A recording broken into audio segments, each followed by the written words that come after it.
네, 저도 준비된 바로는 아닌데 13일 한 언론이 입수한 노상원의 수첩 내용은 그야말로 데스 노트였습니다. 그 내용 중 중앙 수거 완료 뒤 한 달 내 지방도 수집 대상 수거, 즉 체포를 전국적으로 확대하겠다는 구상인데 특히 지방 수거팀을 운영한다는 계획도 적시를 하고 있습니다.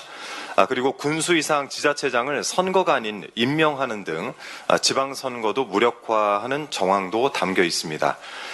이 수첩은 그야말로 독재로 가는 길에 설계도였던 것입니다. 그 수첩에 나온 명단 속 몇 분하고 통화를 해봤습니다. 그랬더니 정말 다들 당황해 하시더군요. 이와 관련해서 수사당국은 수사의 속도를 좀 내고 관련자들을 단호하게 처벌을 해야 되겠습니다. 윤석열은 어렵게 이룬 민주주의를 한 번에 말아먹으려고 했습니다. 상황이 이런데도 국민의힘은 전혀 반성도 없습니다. 정신들 차리십시오.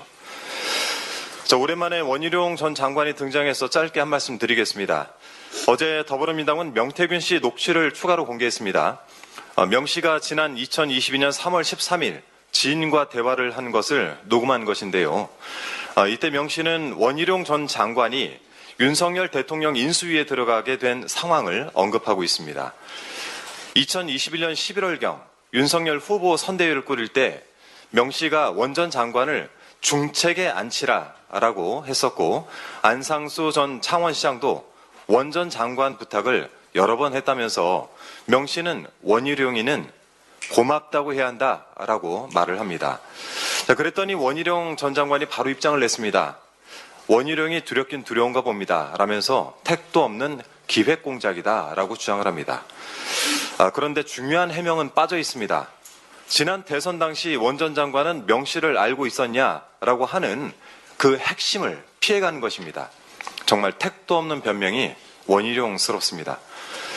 지난 11월 1일입니다. 국회 운영위원회 국정감사 당시에 강의정 위원이 증인 강혜경 씨에게 원 전 장관과 명 씨 사이를 물었습니다. 그랬더니 강 씨는 제주도지사 때부터 자주 연락을 하고 소통을 했던 것으로 안다라고 증언을 한 바가 있습니다. 그랬더니 원 전 장관이 발끈하며 엄정 대응 입장을 밝히고 지난 전당대회 때 인사한 것이 2년의 전부다라고 주장을 했습니다. 뭐가 맞는 겁니까? 원희룡 전 장관은 명 씨와 언제부터 알게 된 것인지부터 밝혀야 됩니다. 그래야 창원 국가산단 지정을 둘러싼 의혹도 해소가 되지 않겠습니까? 참고로 하필이면 원 전 장관이 그 당시 국토부 장관이었습니다. 이 사안이 원 전 장관 주장대로 기획공작인지의 여부는 명태균 특검으로 규명을 할 수 있을 것 같습니다. 자신 있다면 이참에 함께 진실을 확인해 보는 것도 좋을 것 같습니다. 개는 겁이 날 때 가장 크게 짖습니다. 이상입니다.